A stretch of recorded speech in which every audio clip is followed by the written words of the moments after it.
2024 সালের 14 জুলাই বাংলাদেশের ইতিহাসে একটি সন্ধিক্ষণের দিন। ছাত্র জনতার আন্দোলনে উত্তাল সময়টিতে চীন সফর শেষে দেশে ফিরেন তৎকালীন প্রধানমন্ত্রী শেখ হাসিনা। সারা দেশের শিক্ষার্থী ও সাধারণ মানুষ অধীর আগ্রহে অপেক্ষা করছিলেন তার ঘোষণার জন্য। কেউ কেউ আশা করেছিল হয়তো এবার সরকার সংবেদনশীল হবে, শিক্ষার্থীদের দাবি মেনে নেবে। কিন্তু সেদিনের সংবাদ সম্মেলনে শেখ হাসিনার এক বক্তব্য মুহূর্তেই পাল্টে দেয় পুরো দৃশ্যপট। সেই এক কথা দিয়ে আন্দোলনের আগুনে ঘি ঢেলে দেন তিনি। পতিত প্রধানমন্ত্রী আন্দোলনকারী ছাত্রদের রাজাকার বলে অভিহিত করেন।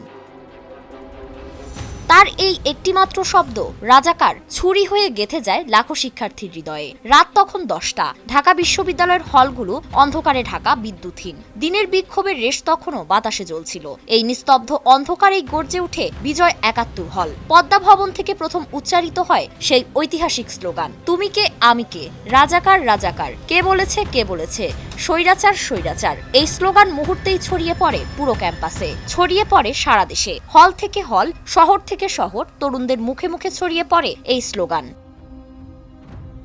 থালাবাটির শব্দে মুখরিত হয়ে ওঠে অন্ধকার ঢাকা। নীরবতার কণ্ঠস্বর ভেঙে সাহসী নারীরা রাস্তায় নেমে আসে। তারা হয়ে ওঠে প্রতিরোধের প্রতীক। জাহাঙ্গীরনগর, জগন্নাথ বিশ্ববিদ্যালয়, চট্টগ্রাম সবখানে জ্বলে ওঠে বিক্ষোভের আগুন। প্রতিটি জায়গায় ছাত্রলীগের বাধা এসে দাঁড়ালেও তা দমাতে পারেনি স্বতঃস্ফূর্ত ছাত্রস্রোতকে। ভেঙে ফেলা হয় গেটের তালা, ভেদ করে ফেলা হয় প্রতিরোধের প্রাচীর।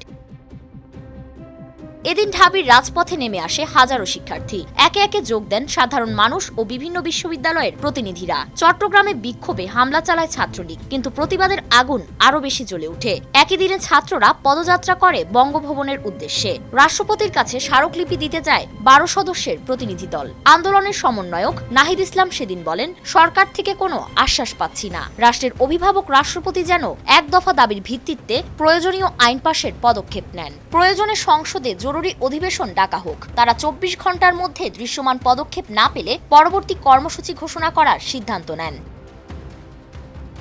14 জুলাইয়ের রাত তাই শুধু বিক্ষোভের রাত নয়, একটি ঐতিহাসিক প্রত্যাবর্তনের রাত, যেখানে ছাত্র সমাজ প্রথমবার ঢাকায় সরাসরি শেখ হাসিনাকে রাজাকার বলে স্লোগান তুলে। রাজু ভাস্কর্যে মিলিত হয় আন্দোলনের ঢেউ, যেখানে প্রতিধ্বনি তোলে গণজাগরণ। সারা দেশে জেলা প্রশাসকের কার্যালয়ের সামনে স্মারকলিপি জমা দেয় বৈষম্য বিরোধী ছাত্র আন্দোলন। শাহবাগ থেকে মৎস্য ভবন, সেখান থেকে 0 পয়েন্ট, সবখানে পুলিশের ব্যারিকেড ভেঙে পড়ে জনতার শক্তির কাছে। এই একই দিনে পাল্টে যায় ইতিহাসের গতিপথ। শেখ হাসিনার দেওয়া রাজাকার শব্দ যেমন হয়ে উঠে আওয়ামী লীগের পতনের প্রতীক, তেমনি বাংলাদেশের ইতিহাসে রচিত হতে শুরু করে এক নতুন অধ্যায়।